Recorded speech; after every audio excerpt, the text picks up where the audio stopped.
If you travel somewhere with a specific plan in mind, and while you're there you want to execute that plan, it kind of distorts the experience. It's not real anymore. It's a little bit fake because you wanted a great result to later on show to your audience. The images are everywhere.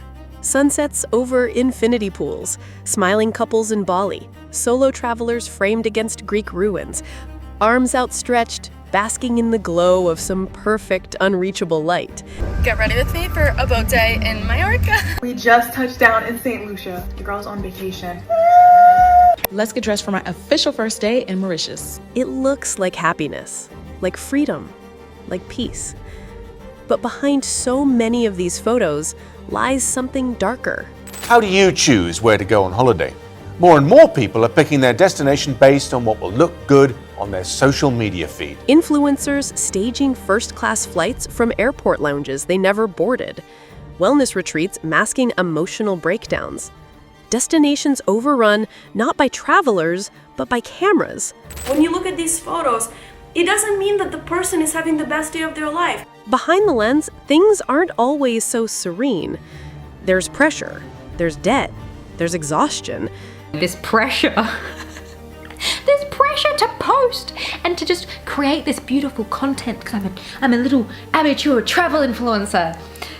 Takes over. There's a desperate need to prove that the trip and the person taking it is worth watching. The truth is, the modern vacation is no longer about rest. It's a performance, a personal brand extension, an audition for relevance. And for millions around the world, these curated images have become the new standard of success and self-worth. People go on vacation and go out and do specific activities, all in the name of aesthetics, all in the name of posting it on TikTok, all in the name of posting it on Instagram, and it's quite sad. This isn't just about influencers. This is about all of us, about how platforms like Instagram have reshaped the way we travel, how we spend, and how we see ourselves. From Bali to Mykonos, Tulum to the Maldives, we'll uncover the hidden cost of a picture-perfect getaway. A cost paid by the traveler, by the locals, and by a generation caught between aspiration and anxiety. This is humanity. Let's begin. It starts with a photo. A woman boarding a private jet. A man leaning back in a rooftop pool overlooking Dubai. A couple sipping champagne in Santorini. But what you don't see is that the jet never took off. The pool was at a day rental suite they couldn't afford overnight. The champagne? Prop glassware, borrowed from a local cafe. This is the illusion, not of travel, but of status. And in the world of Instagram, status is everything. In 2018, Russian influencer Natalyia Taylor shocked her followers by posting what looked like a lavish trip to Bali. There were hotel rooms, exotic scenery, outfits perfectly coordinated to the backdrop, but none of it was real. She took the entire shoot at an IKEA store. I hope you guys don't mind. We're doing a little photo shoot right now. Pretend we're not even here. Every photo was fake, and no one noticed until she revealed it herself. No one is questioning it at all. Everyone actually believes I'm in Bali right now. The point of this video is to show how easy it is to trick people into thinking you're someone you're not. Then there's the case of Gabbie Hanna. In 2019, she posted a selfie at Coachella, then revealed she hadn't gone at all. She faked the entire experience to expose the culture of illusion. How easy it is to fake things on social media. And that was the purpose of this whole thing in the first place. I know a lot of people look at people on Instagram and social media and they think, wow, their life is impossibly perfect. That body, that vacation, that car, so much of it's fake. But it's not just influencers. Even celebrities feel the pressure to keep up the charade. Kylie Jenner's infamous 2019 birthday trip to Italy, where she rented a $250 million yacht to celebrate with friends, made global headlines. But insiders later revealed the yacht was borrowed. The price tag? Inflated for effect. The luxury? Real, but also staged. A performance of extreme wealth to maintain the illusion of unreachable perfection. Kim Kardashian has been accused of photoshopping not just her body, but the background of vacation photos, editing in bluer skies, cleaner water, and better lighting. Even her children have been digitally inserted into some group shots. Shoot us, but cut me out and you'll Photoshop her in. She's Photoshopped into that card? Absolutely. Why? Because on Instagram, the narrative must remain intact. Perfection is required. What started as travel documentation has become something else entirely: travel fabrication. In Bangkok, entire cafes exist for photo shoots. You don't order coffee, you rent time. A pastel backdrop, a pool float, a fake flight boarding gate. Each detail is meticulously crafted to replicate an aspirational moment. And tourists line up to buy the fantasy, not the experience. For years, Bali was framed as a spiritual escape, a haven of balance, nature, and mindfulness. But by the early 2020s, that image had been hijacked. Instagram made Bali famous, but in doing so, it made it fragile. Before the pandemic, Bali welcomed over 6 million international tourists a year. The island's economy became dependent on outside money and on the influencers who drove it. In 2019 alone, Instagram tagged posts from Bali reached over 60 million impressions a month. The digital paradise was booming. But after borders reopened post-COVID, something shifted. What returned to Bali wasn't curiosity, it was entitlement. Tourists ignored local customs. They posed nude at sacred temples. They filmed TikToks on private farmland. They rode motorbikes shirtless without licenses, causing traffic chaos and crashes. Some even opened illegal businesses using tourist visas to sell retreats or freelance online, displacing local workers. The travelers and explorers that are now at that island have ruined the island and have made Bali a not so favorable place because they've traveled so much there. So now there's a big population of travelers, which has attracted Chinese investors and all these other investors to come invest money there. So now they build all these massive resorts and all these massive restaurants. So now all the money and all the people are going towards these areas. The locals are now being pushed out to the villages. They're building these big resorts where locals used to be. Now locals again being pushed out. In 2023, Bali authorities began deporting influencers for disrespecting culture and misusing visas. One Russian influencer, Alina Fazlieva, was deported after posing nude on a sacred banyan tree, an act viewed as a deep spiritual violation by locals. The authorities deported another influencer, named Leah C., who wore face paint made to look like she's wearing a mask during the COVID-19 pandemic when masks were a compulsion at public places. Each of these posts fed into a larger narrative that Bali exists to serve aesthetics. The pressure to do it for the gram led to dangerous stunts and tone-deaf behavior. Another well-known travel influencer, Sorel Amor, later admitted to faking moments of serenity during a Bali retreat. I remember maybe 4 years ago, someone on Instagram said, "It's really sad you're always by yourself. It looks like you have no one around you." And I was really hurt because it was true. Locals began to push back.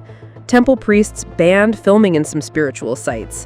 Villages instituted no photo zones. But even as regulations tightened, the stream of curated content didn't slow down. Because for many travelers, Bali had stopped being a real place. It became a symbol, a brand, a backdrop for digital transformation, and the consequences extended beyond culture. The surge in demand for Instagrammable spots caused environmental strain. Plastic waste skyrocketed. Unregulated development damaged ecosystems. Sacred spaces were paved over to build cafes with glass swings and LED-lit bathtubs.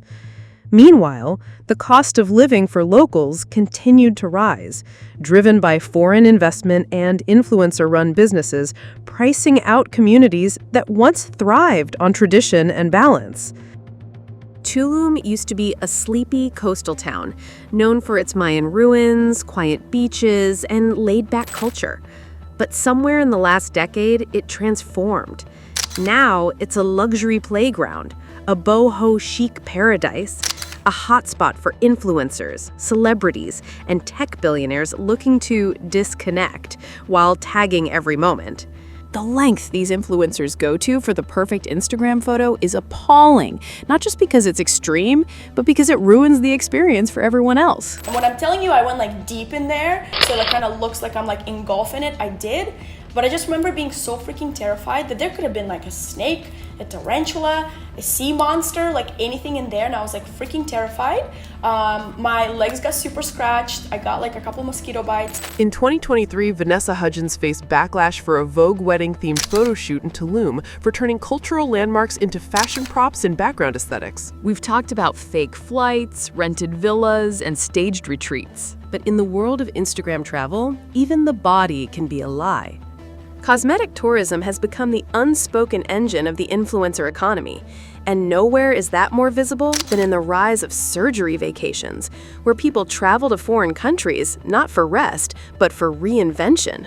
From Colombia to Turkey, Thailand to Mexico, entire clinics now cater to Instagram aesthetics.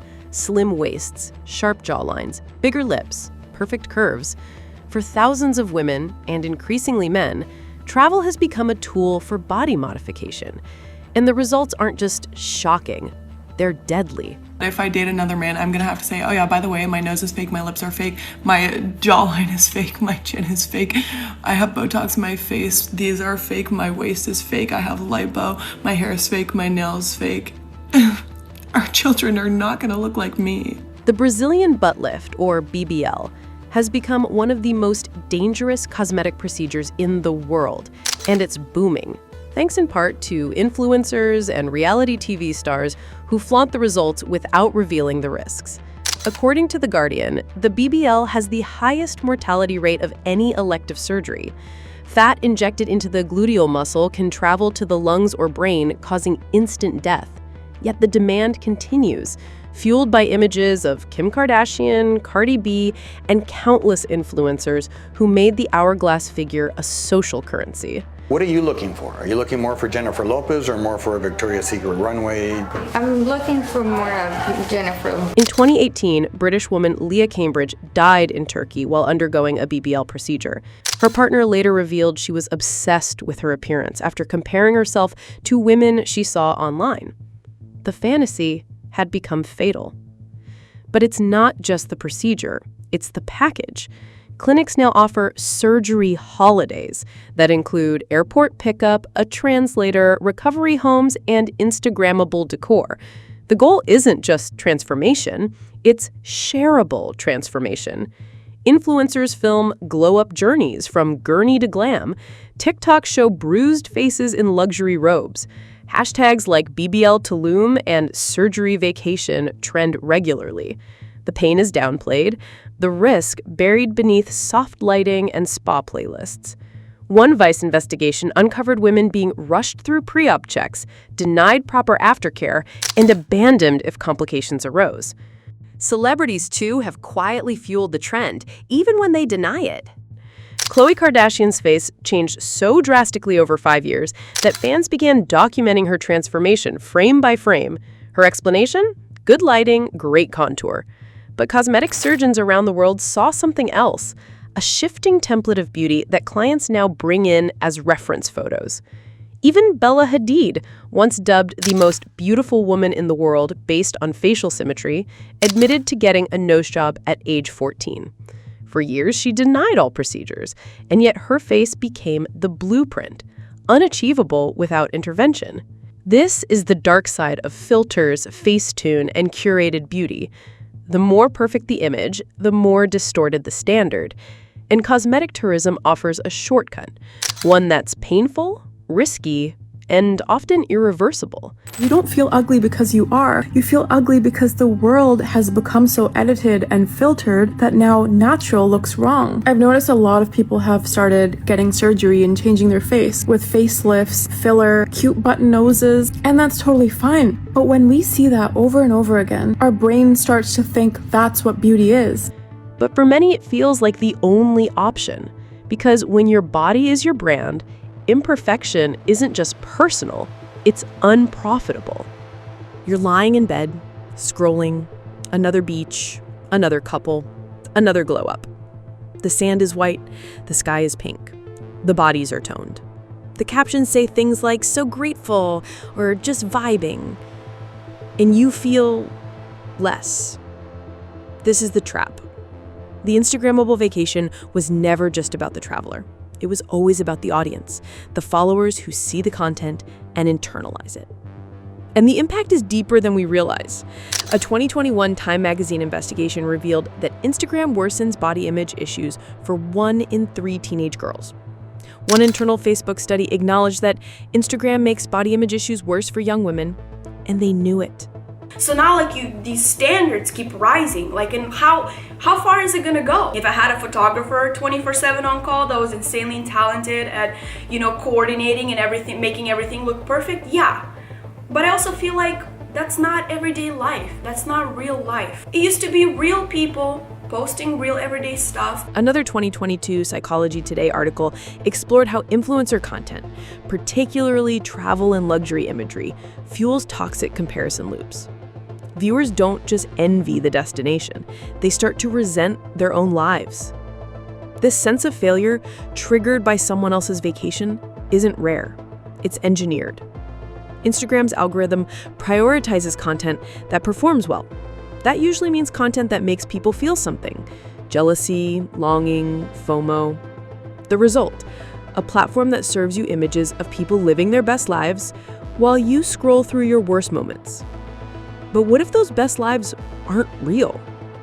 We believed that happiness could be captured in a single photo, that worth could be measured by boarding passes, that healing could be found on a hammock somewhere far from home, as long as it looked beautiful enough. We turned paradise into a product. What did we lose? We lost spontaneity. We lost the sacred. We lost the right to experience something without having to prove it happened. Local cultures were consumed. Spiritual practices were packaged. Bodies were edited beyond recognition. And for what? To keep up with a fantasy no one is really living. The Instagrammable vacation looks like a dream. Sunsets, linen outfits, candlelit dinners in Santorini. But what it actually sold us was something else entirely. A fantasy. A lifestyle wrapped in filters. A story told in curated slideshows. And we bought it. This is the world Instagram built, but it's the one we keep alive by clapping, by liking, by chasing. But maybe it's not too late. Maybe the real rebellion is learning to live off camera, to travel and not post, to be in awe and let that be enough. Because once we stop performing paradise, we might start experiencing it again. This is humanity. If this left you uncomfortable, good. That means you're paying attention.